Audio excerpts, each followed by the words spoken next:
Hi everyone, welcome back to our channel. I just wanted to sit down with you guys and give you a quick update while I'm drinking my afternoon shake. I recorded this twice already. I couldn't really seem to get through without being too emotional. But I should introduce myself. If you don't know me, my name's Elizabeth Hill, and I'm with Cause of Our Joy Health, where we help you regain and maintain your health and raise up and master your wealth. Be sure to follow us on Instagram, subscribe to our channel. We're a growing team and we want you to be a part of it. I'm going to talk a little bit about my experience today with my recent ectopic pregnancy. It's been a really long journey the past, I don't know, few weeks, couple months at this point, and I just wanted to take a little bit to share my experience with you.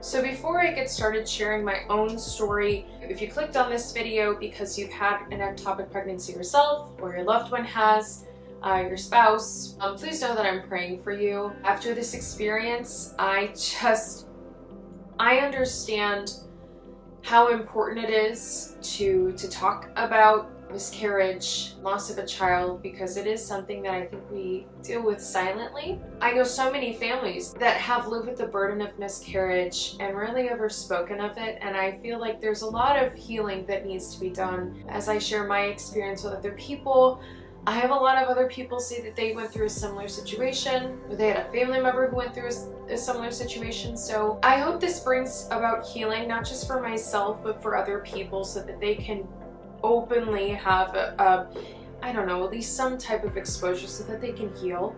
So that's kind of the purpose of this video. Also just to inform people about what ectopic pregnancy is. I was aware of it before I found myself in that situation. I've done a lot of researching into early childhood development, and so ectopic pregnancies are one of the things that came up. It's rare, thankfully, and less than 200,000 cases occur every single year in the United States after conception, so after the baby is conceived. What normally happens is the baby travels through the fallopian tubes and into the uterus where it implants. And implantation simply means that the baby sticks to the uterus so that they can draw nutrients and begin to grow and develop into a healthy child. And normally the baby just travels through the fallopian tubes with no problem. However, most ectopic pregnancies are what are called tubal pregnancies, meaning that the ectopic pregnancy occurs in the fallopian tube. So oftentimes what happens is the baby will somehow get stuck in the fallopian tube, then they implant there, try to draw nutrients from the fallopian tube. Obviously they can't be successful, or they will develop and grow until the fallopian tube bursts, which can be detrimental to the health of the mother. So it causes a lot of internal bleeding, inflammation, and potentially death. However, my ectopic pregnancy did not occur in my fallopian tube. They thought that initially it had, but 2% of ectopic pregnancies occur outside of the fallopian tube. So really what happened was the rarest of the rarest situation. My story starts on a Sunday morning, and I had woken up that morning, and since it was a Sunday morning, we were going to attend Holy Mass. Because I woke up with such pain, I went to the bathroom, thinking maybe this was some type of digestive problem, but the pain originated a couple inches from my, lower than my belly button, and it just grew. Over the next few hours, the next several hours, it continued to spread all around my abdomen and to my back. At that point, I was really having a hard time using the restroom either way. My husband Michael drew me a bath, thank God for him. I'm so thankful it happened on the weekend so that Michael could actually be there and I didn't have to do this on my own. This would have been a lot worse. But I stayed in the bathtub for the next few hours, just trying to massage my stomach, see if that would help. And the problem was I just kept bloating and becoming even more bloated. Really, the bathtub was the only place that I could get comfortable, even a little bit. I could sit in one specific position, and then as soon as I shifted from that position, it was not good. I couldn't remain sitting like that for a very long time. So initially, laying down in the tub as flat as I could was the only way that I could stay comfortable. And then as the pain started to spread, it moved from, you know, my abdomen, around my back, then it just traveled up my rib cages, and then my shoulders. It hurt so bad. I started to have a hard time breathing. I recognized it was it just felt like I was really having to work at breathing. I finally made it back into my bedroom thinking, oh, I'm so exhausted, maybe I can go to sleep again. But as Michael tried to help me lay down, I mean, I started to panic because I could not breathe as I was laying down, or trying to lay down. Then we tried sitting in the position that I had worked before. I could not sit like that, was still having a hard time breathing. And so Michael pretty much insisted that we go to the urgent care, and I was in so much pain that I let him take me.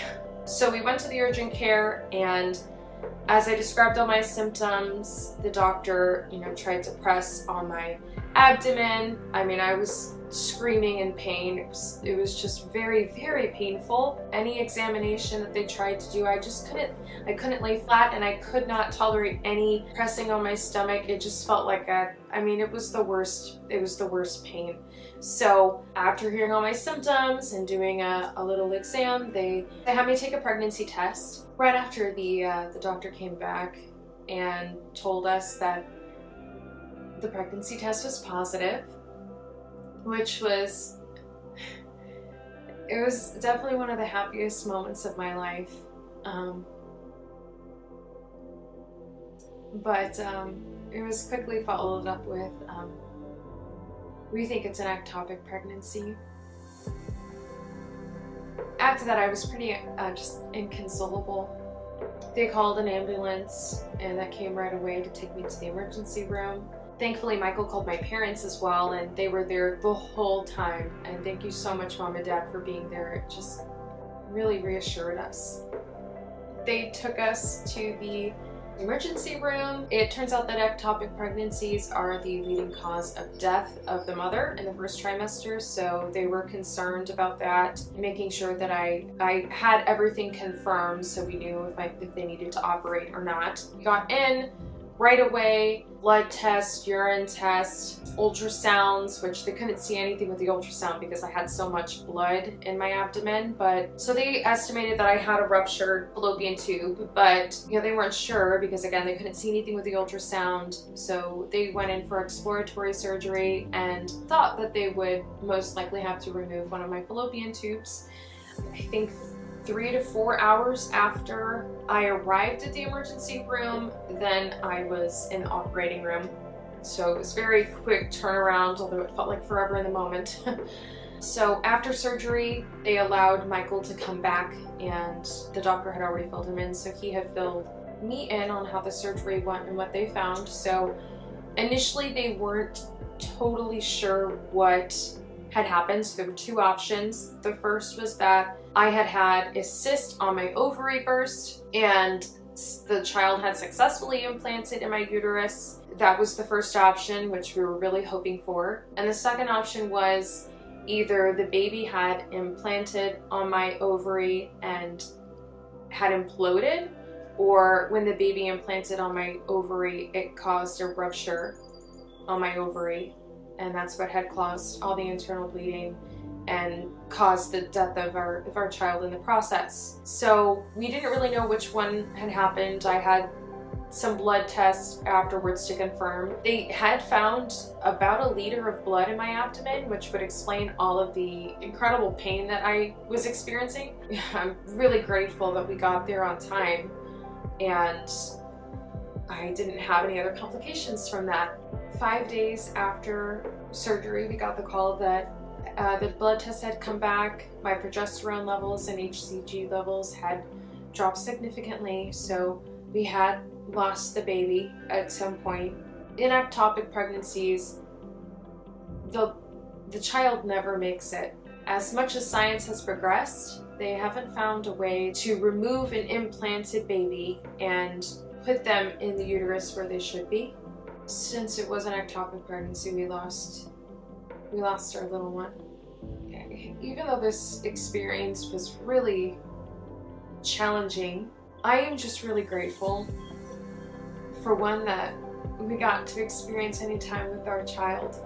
We had been praying for our child, thinking of our child. I've wanted to be a mother since I can remember, and this was definitely not how we ever anticipated our first pregnancy going. So it was a bit of a shock and kind of traumatic. Michael and I are just so grateful to know that we have a little one. We do. And as painful as it is, I'm also just grateful that God gave us that time, and that He gave us such a community to give us support, to love us, to help us, to send us flowers and cards and meals. And I'm just so grateful for all the people that God has put around us. I know that we've been living off of the prayers that you have given us. We just can't thank you enough for your support of both family and friends. I've lost people that I've loved before, but this hurts in a different way. If you yourself have experienced this, or if your spouse has experienced miscarriage, you know, my prayers go out to you. My heart goes out to you. And I'll be praying for all of those who have experienced miscarriage forever, because I know how difficult it is. And it's a secret burden that you carry with you. I know I've seen friends since this. I haven't mentioned it at all because I feel guilty in a way. I don't really want to burden people with this or be a mood killer. And I was able to avoid people for quite a bit after, you know, surgery and everything and loss. But I also know that my story can help a lot of other people heal. You know, if there's a conversation that needs to be had, I want to have it. But again, thank you to all of those who have prayed for us. We could not have done so well without your prayers, and we love you guys. So that's a bit about my story. I'm going to be sharing a little bit more with you over Instagram, and I have a couple other follow-up videos coming out about this specifically, and my recovery post-operation, because that was its own journey. And you know, just mentally where I'm at, I have good days and I have days where I stare at a wall for several hours. So grieving is its own process. It's just something that you have to accept as it comes, as it hits you, and work through it. And it's been a journey working through it for both Michael and I. So we would appreciate a continuation of prayers. I know that, again, we've been living off them for this long, and we will continue to live off of prayer for a long time. So I hope this has helped you understand a little bit more about miscarriage, or if you've experienced miscarriage yourself, I hope that this helps bring about healing in your life. And I'm happy to talk about this with you. If you need someone, a shoulder to cry on, I understand, and I'll probably cry with you.